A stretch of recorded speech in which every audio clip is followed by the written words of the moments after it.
మంత్రి పొంగులేటి శ్రీనివాసరెడ్డి మీడియాతో మాట్లాడుతున్నారు. ఆ లైవ్ చూద్దాం. అందరం చర్చించుకొని సిఎస్ గారు, డీజీపీ గారు, సీనియర్ బ్యూరోక్రాట్స్, జిల్లాలో ఉండే కలెక్టర్లు, ఎస్పీలు, ఇంకా గ్రామ స్థాయికి నుంచి జిల్లా స్థాయికి వరకు ఉన్న అనేక మంది అధికారులు వారందరి సహాయ సహకారాలతో వాళ్ళ కృషితో చిన్న ఇన్సిడెంట్ కూడా జరగకుండా డిసెంబర్ 28 నుంచి జనవరి 6వ తారీఖు వరకు సుమారు 8 రోజులు ప్రతి గ్రామానికి, ప్రతి వాడకి, ప్రతి అడవిలో ఉన్న చెంచుల గూడానికి, ప్రతి తండాకి, ప్రతి గూడానికి, ప్రతి మున్సిపాలిటీకి, ప్రతి ఇంటికి అధికారులు వెళ్ళి వాళ్ళకి ఏమి అవసరం, ఏమి కోరుకుంటున్నారు అప్లికేషన్ రూపంలో ఈ ప్రభుత్వం తీసుకోవాలని నిర్ణయించి దీన్ని సక్సెస్ఫుల్ గా సహకరించిన యావత్తు రాష్ట్రంలో ఉన్న అధికారులందరికీ మనస్ఫూర్తిగా రాష్ట్ర ప్రభుత్వ పక్షాన, ముఖ్యమంత్రి గారి పక్షాన అభినందనలు, కృతజ్ఞతలు. ఇంతకుముందు ముఖ్యమంత్రి గారి ఆధ్వర్యంలో సీనియర్ బ్యూరోక్రాట్స్, ఉన్నత అధికారులు, అందుబాటులో ఉన్న మంత్రులతో చాలా ఇన్డెప్త్ డిస్కషన్ జరిగింది. ఆ డిస్కషన్ లో సుమారు 1,05,00,000 అప్లికేషన్లు, 1,05,00,000 అప్లికేషన్లు ఈ అభయహస్తంలో ఉన్న అంశాల మీద, ఈ అభయహస్తంలో లేని అంశాలు ఏవైతే కొన్ని ఉన్నాయో రేషన్ కార్డులు కానీ, ఇంకా భూములకు సంబంధించిన విషయాలు కానీ, ఇతరత్ర విషయాల మీద సుమారు అప్లికేషన్లో లేని అంశాల మీద 20 లక్షలు, అంటే టోటల్ గా 1,25,00,000 అప్లికేషన్లు గడిచిన 28వ తారీఖు డిసెంబర్ నుంచి జనవరి 6వ తారీఖు లోపు ప్రజల నుంచి ₹1 కూడా ఖర్చు లేకుండా ప్రభుత్వం అప్లికేషన్లో తీసుకున్నది అనేది ఇందాక జరిగిన మీటింగ్ లోది మీ ద్వారా యావత్ తెలంగాణ రాష్ట్రంలో ఉన్న ప్రజానికానికి తెలియజేయదలుచుకున్నాం.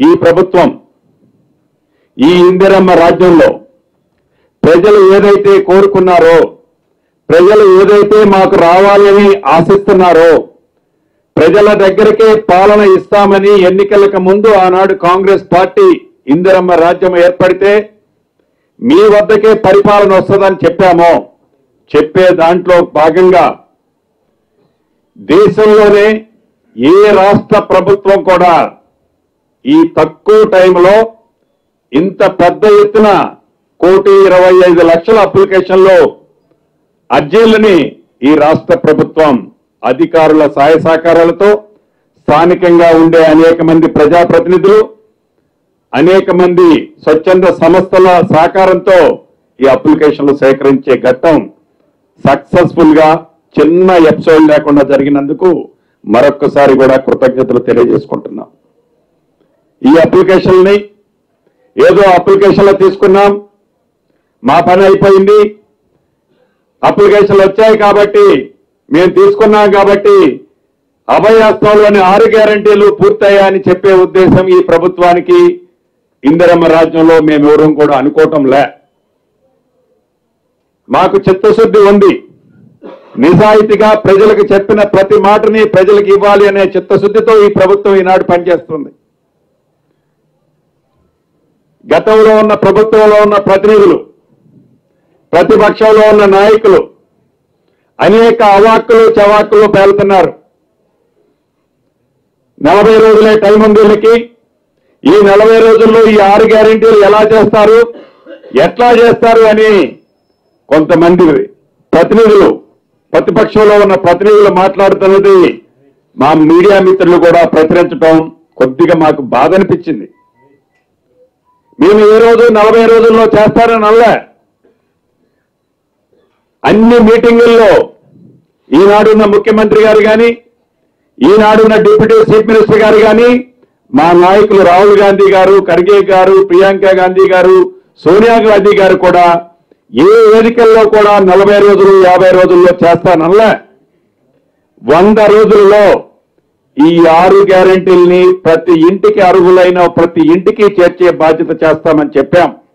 మేము అధికారంలోకి వచ్చి ఇంకా పూర్తిగా మేము ప్రమాణ స్వీకారం చేసింది డిసెంబర్ 9వ తారీఖు నాడు. ఇది శాసనసభ్యులుగా అంటే ప్రభుత్వంలోకి వచ్చి ఇంకా రేపటికి సంవత్సరం నెల అవుతుంది. అప్పుడే 40 రోజులే మీకు టైం ఉంది, ఇది అది అని ఎవరైనా కారు కొత్తలు కూసినా చాటుగా ఎప్పుడు కూడా మేము చెప్పలే, మా నాయకులు కూడా ఎక్కడా చెప్పలే. 100 రోజుల్లో మేము డెలివరీ చేస్తానన్నాం. మా మాటకు మేము కట్టుబడి ఉంటాము. మీడియా మిత్రులు కూడా దీన్ని గమనించాలని మీడియా మిత్రులు కూడా ఈ వేదిక ద్వారా తెలియజేస్తున్నారు. ఏవైతే ఈ 1,25,1,25,00,000 అప్లికేషన్లు ఏవైతే ఈనాడు ఈ రాష్ట్ర ప్రభుత్వంలో ఉన్న అధికారులు చిత్తశుద్ధితో వాటిని డేటా ఎంట్రీ అంటే వీటన్నిటినీ కంప్యూటర్లో పొందుపరిచే కార్యక్రమాన్ని కూడా 6వ తారీఖు నుంచి చేపట్టారు. యుద్ధ ప్రాతిపదిక మీద ఏదో కాంట్రాక్ట్ బేసిస్ లోనో ఇతరత్రలో ఉన్న డేటా ఎంట్రీ ఆపరేటర్లే కాకుండా బయట నుంచి హైర్ చేసి యుద్ధ ప్రాతిపదిక మీద వీటిని క్రోడీకరించాలి అంటే ఇట్ టేక్స్ నియర్లీ ఈ నెల 25వ తారీఖు దాకా పట్టేటట్టుంది. అంటే 25 నుంచి 30వ తారీఖు లోపు ఈ డేటా ఎంట్రీ మొత్తం కూడా కంప్యూటర్లో పొందుపరిచి ఆధార్ కార్డుకి అదే రకంగా ఓటర్ లిస్ట్ కి అదే రకంగా ఏదైతే ఇతర వాళ్ళకున్న కుటుంబానికి సంబంధించిన కార్డులకి లింకప్ చేసి ఎవరైతే నిజమైన అర్హులైన లబ్ధిదారులు ఉన్నారో వారికి ఈ ప్రభుత్వం ఇచ్చిన హామీలు అందించే దాంట్లో భాగంగా ఈరోజు ముఖ్యమంత్రి గారు కేబినెట్ మంత్రులైన మేమందరం కూడా ఇన్డెప్త్ గా స్టడీ చేయడం జరిగింది. దీంట్లో ఈ ప్రజా పాలనకు వచ్చిన అప్లికేషన్ల కోసమని కేబినెట్ సబ్ కమిటీని కూడా ఈరోజు ప్రకటించుకోవడం జరిగింది. ఈ కేబినెట్ సబ్ కమిటీకి చైర్మన్ గా ఉప ముఖ్యమంత్రి గారు బట్టి విక్రమార్క గారు ఉంటారు. దాంట్లో IT and industry minister Sridhar Babu గారు, నేను అంటే మేము housing and revenue and INPR మంత్రిగా మేమిద్దరం దాంట్లో సభ్యులుగా, ముఖ్యులైన అధికారులు కూడా దాంట్లో సభ్యులుగా ఈ కమిటీలో ఉంటారు. ఈ కమిటీ యొక్క విధి విధానాలేంటి, ఈ కమిటీ ఎలా ఈ 6 పథకాలు ప్రజలకు చేర్చే దాంట్లో ఈ వచ్చిన అప్లికేషన్లో జెన్యూనిటీని పరిశీలించి అర్హులైన వారు ఎవ్వరిని కూడా మిస్ కాకుండా ఉండే విధంగా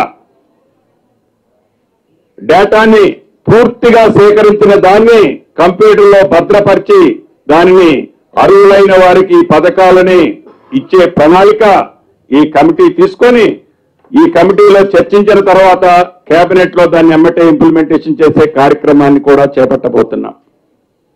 ఇంతేకాదు, ఏదైతే ఈ రాష్ట్ర ప్రభుత్వం మొదటి నుంచి ఏర్పడిన దగ్గర నుంచి చెప్తుందో మాటలతోనే కాకుండా చేతలతో ఈ కార్యక్రమాలకి తెలంగాణ ప్రజలకు అందించాలని చూస్తుందో అందించే దాంట్లో కూడా చెప్పిన ఈ ఒక్క మాటకి కూడా ఈ ప్రభుత్వం బ్యాక్ వెళ్లే పరిస్థితి ఎప్పటికీ ఉండదు. పూర్తి నమ్మకం విశ్వాసము ప్రజలకు ఉంది. ప్రతిపక్షం వారికి అప్పుడే నెల రోజులు కూడా కాల అప్పుడే వారి పవరు ఇంకా ఎప్పుడు లాక్కోవాలని ఆవులాడుతారు.